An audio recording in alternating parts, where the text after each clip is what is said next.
என்னாச்சு? ஏன் வாய் இப்படி குழந்தை வச்சிட்டு இருக்க? இதுல நீ ஒண்ணு கூட பண்ணலையே. அது உனக்கு மட்டும் தானே தெரியும். நீ அதை விடு. டாக்டர் விஜயா எப்படி இருக்கு? இனிமே நான் செய்யற நல்ல காரியங்கள் எல்லாம் நீ எங்க நல்ல காரியம் செய்யற? விஜய் அண்ணா யாருன்னு இந்த ஊருக்கே தெரிய வைக்கணும். டாக்டர் விஜயா. நான் நல்லா இருக்கேன். என்ன ஏதோ போட்டோ வீடியோ எல்லாம் எடுக்கணும்னு சொல்றேன்.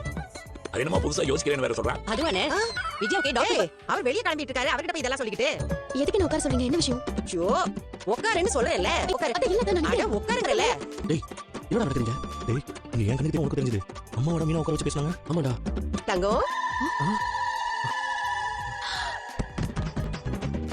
அட என்ன தங்கம்?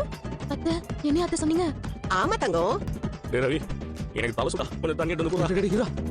சிறகடி காசி பிரியர்களே, இன்னைக்கான ப்ரோமோ என்னன்னு பாத்தீங்கன்னா, இந்த வாரம் ஃபுல்லாவே வந்துட்டு விஜயா டாக்டர் பட்டம் வாங்கணும் அப்படிங்கறக்காக தற்பெருமையான விஷயங்கள் எல்லாம் பண்ணிட்டு இருக்காங்க. அதே மாதிரி நாளைக்கு என்ன பண்ண போறாங்கன்னா, அருணுக்கும் சீதாக்கும் புதுசா கல்யாணம்னால தாலிப்பிரிச்சு கொடுக்குற ஃபங்க்ஷன் ஏற்பாடு பண்ணிருக்காங்க சம்மந்தி வீட்ல. அதே சம்மந்தியை அழைக்கணும் அப்படிங்கறக்காக மீனாவோட அம்மா வந்து விஜயா வீட்டுக்கு வராங்க. வந்து இந்த மாதிரி அழைப்பு கொடுத்துட்டு போறாங்க. எப்பவுமே பூக்கட்டுற குடும்பம் தான் இவங்க அப்படின்னு தரைக்குறைவா நினைக்கிற விஜயா அவங்க வீட்டுல நடக்கிற எந்த ஃபங்க்ஷனுக்குமே மேக்ஸிமம் போக மாட்டாங்க. ஆனா இப்போ டாக்டர் பட்டம் வாங்கணும் அப்படிங்கிற ஒரு குறிக்கோளை வச்சுட்டு அந்த தாலிப்பிரிச்சு கொடுக்குற ஃபங்க்ஷனுக்கு விஜயா போயிருக்காங்க. ஃபங்க்ஷன்ல கலந்துட்டு சீதாவுக்கு தேவையான விஷயங்கள் அந்த சீர் அதெல்லாம் பண்றாங்க. அதுக்கப்புறம் மீனாவோட அம்மா பக்கத்துல நிக்கிறத பார்த்துட்டு வீடியோ எடுக்கணும் அப்படிங்கிறதுக்காக சம்மந்தி வாங்க அப்படின்னு சொல்லி கூப்பிட்டு தோல் மேல கை போட்டு நீங்க முன்னாடி நின்று செய்யுங்க அப்படிங்கிற மாதிரி மீனாவோட அம்மாவை கொஞ்சம் தூக்கி வச்சு நடத்துறாங்க. இதை பார்த்து எல்லாரும் ஷாக் ஆகுறாங்க. இது எல்லாமே ஒரே ஒரு காரணம் டாக்டர் பட்டம் வாங்கணும் அப்படிங்கிறதுக்காக. இந்த மாதிரி எல்லாம் பண்ணி நல்லவங்களாட்ட காட்டி விஜயா வந்து டாக்டர் பட்டத்தை வாங்கிடுவாங்களா மாட்டாங்கிறத கமெண்ட்ல சொல்லுங்க.